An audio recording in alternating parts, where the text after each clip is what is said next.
Hi friends, ಎಲ್ಲರೂ ಹೇಗಿದ್ದೀರಾ? ನಾನು ಸೂಪರಾಗಿದ್ದೀನಿ. ಈಗ ಮೆಂತ್ಯ ಗೊಜ್ಜು ಮಾಡುವ ವಿಧಾನ ನೋಡ್ಕೊಳ್ಳೋಣ ಬನ್ನಿ. ಸಿಂಪಲ್ಲಾಗಿ ಟೇಸ್ಟಿಯಾಗಿರುತ್ತೆ, ಅನ್ನಕ್ಕೆ ಚಪಾತಿಗೆ ಎಲ್ಲದಕ್ಕೂ. ನೋಡಿ,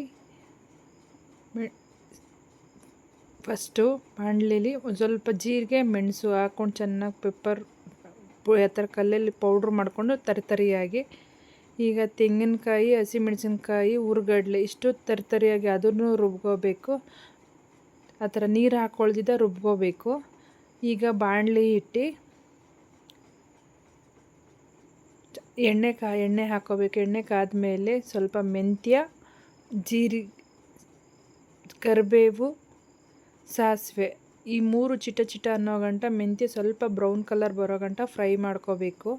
ಈಗ ಪೆಪ್ಪರು ಮತ್ತು ಜೀರಿಗೆ ಏನು ಕುಟಾಣಿಲಿ ಕುಟ್ಕೊಂಡಿದ್ದೀವ ತರಿಯಾಗಿ ಅದನ್ನು ಹಾಕ್ಕೊಂಡು ಚೆನ್ನಾಗಿ ಹಸಿ ವಾಸನೆ ಸ್ವಲ್ಪ ಹೋಗೋ ಗಂಟ ಫ್ರೈ ಮಾಡಬೇಕು.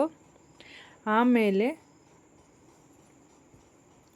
ಇವಾಗ ನೋಡಿ, ಹುಣಸೆ ರಸ ಏನು ಹುಣಸೆಹಣ್ಣಿಂದ ಕಲಿಸ್ಕೊಂಡಿರ್ತೀವ ಅದನ್ನು ರಸ ಹಾಕ್ಕೊಂಡು ಚೆನ್ನಾಗಿ ಬಾಯ್ಲ್ ಮಾಡಬೇಕು. ಬಾಯ್ಲ್ ಮಾಡಿದ್ಮೇಲೆ ಈ ತರಿಯಾಗಿ ಕಾಯಿ ಮತ್ತು ಹುರ್ಗಡ್ಲೆ, ಹಸಿಮೆಣ್ಸಿನ್ಕಾಯಿ ರುಬ್ಕೊಂಡಿದ್ದೀವಲ್ಲ ಅದನ್ನು ನೀರು ಹಾಕಿ ಚೆನ್ನಾಗಿ ಕಲಿಸ್ಕೊಂಡು ನಮ್ಗೆ ಎಷ್ಟು ಬೇಕೋ ಕ್ವಾಂಟಿಟಿ ನೋಡಿಕೊಂಡು ಅಷ್ಟನ್ನು ನೀರು ಹಾಕಿ ಚೆನ್ನಾಗಿ ಕುದಿಸ್ಬೇಕು. ಹಸಿ ವಾಸನೆ ಹೋಗೋ ಗಂಟ ಚೆನ್ನಾಗಿ ಕುದಿಸ್ಬೇಕು.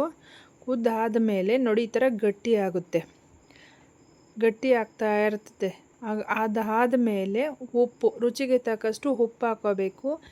ಈಗ ತಕ್ಕಾಗಿ ಹುಣಸೆಹಣ್ಣು ಯಾವ ಥರ ತೊಗೊಂಡಿವೋ ಆ ಥರ ಹುಣಸೆಹಣ್ಣು ತಕ್ಕಾಗಿ ಬೆಲ್ಲ ಲಾಸ್ಟಲ್ಲಿ, ಇದು ಉಪ್ಪು ಮತ್ತು ಬೆಲ್ಲ ಲಾಸ್ಟಲ್ಲಿ ಚೆನ್ನಾಗಿ ಕುದಿ ಆದಮೇಲೆ ಗಟ್ಟಿ ಆದಮೇಲೆ ಉಪ್ಪು ಮತ್ತು ಬೆಲ್ಲ ಹಾಕಬೇಕು. ಹಾಕಿ ಚೆನ್ನಾಗಿ ಒಂದು 10 ನಿಮಿಷ ಬೇಯಿಸ್ಬೇಕದು. ನೋಡಿ, ಆ ಥರ ಬೇಯಿಸಾದ್ಮೇಲೆ ಗಟ್ಟಿ ಆಗುತ್ತೆ.